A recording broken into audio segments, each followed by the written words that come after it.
Alright, so first off, sorry for not uploading for a while. Classes started back up, and honestly, I've had time to upload videos. Not even gonna lie to y'all, I've just been pretty lazy.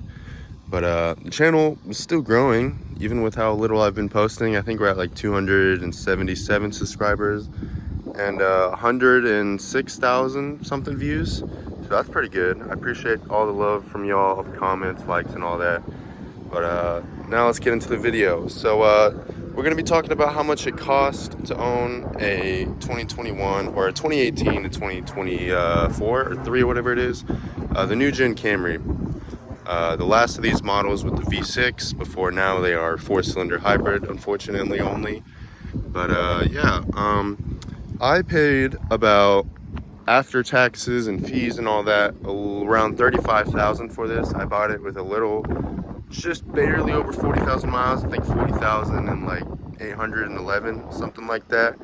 And I've already put almost 40,000 miles on it, and I've had it for about a year and, I don't know, 4 or 5 months, almost a year and a half now. And I paid 35,000.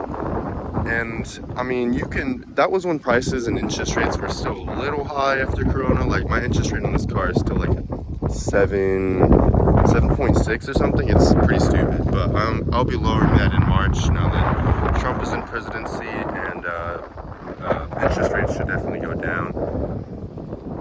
But yeah, it costed me 35,000. You could probably find, I'll probably post up some pictures on here. You could probably find, like mine, the first facelift of these was the 2021 edition, which is what I have.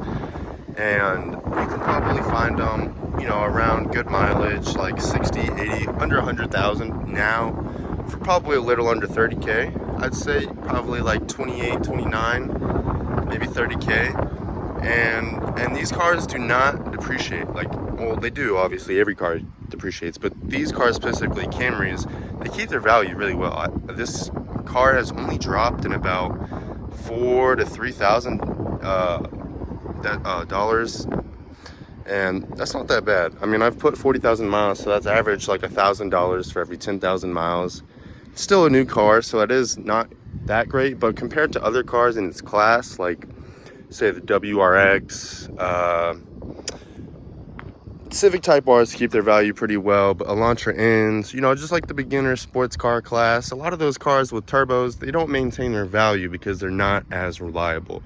And people know that these cars will last, and so they keep their value pretty well.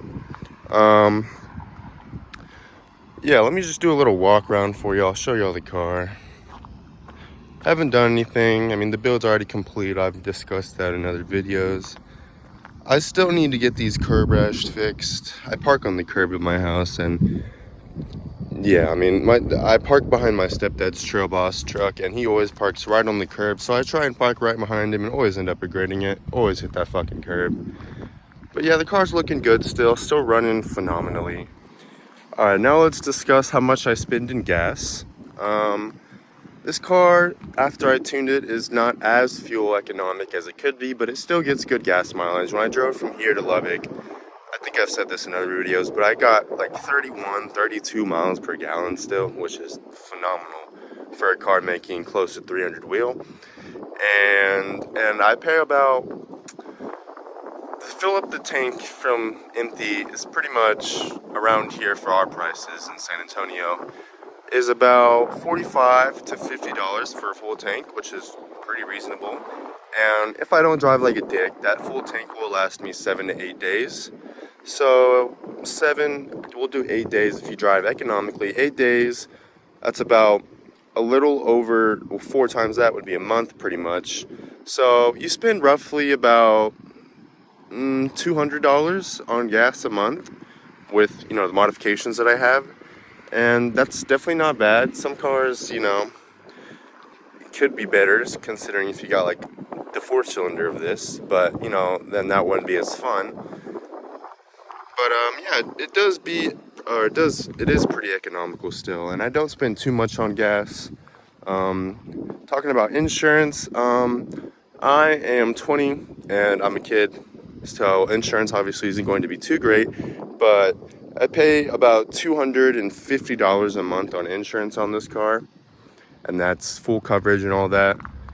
So, and then I did do a down payment of about I think it was a little under 20 grand I put down. So I was paying off, no, I take that back. It was 14K I put down, and I was paying 20K off on the car. And my payments doing that were about 356 right now with the APR I have. Whenever I drop my APR, hopefully that goes down to about 320, 330. But you add 250 and then plus 350, that is 600 I pay for insurance and gas. So it's not bad. It's honestly a pretty reasonable, affordable car to own, considering it's still a Camry. But yeah, I mean, there's not much I really want to talk about. I just want to tell you how much you can get these cars for, how much you're reasonably going to pay for insurance, and how much gas is going to cost you. And then I've already gone over this in the modifications list, but if you did want to mod it to, you know, the certain specs that I have, you would pay everything that I have done to this car. I've spent a little over 55, 56 grand, or not 50, 55, 5600,000, or God, I can't fucking speak. 5,600, around there. I don't know why I said 100,000, but 5,600 for pretty much everything I've done. The MagnaFlow catback was about 1,300. The wheels and rims were 2,000, so that's most of the cost. And then you got the tune, the intake, lowering springs, and then strut bar, and then everything else is just cosmetics like the tail light and the spoiler and all that.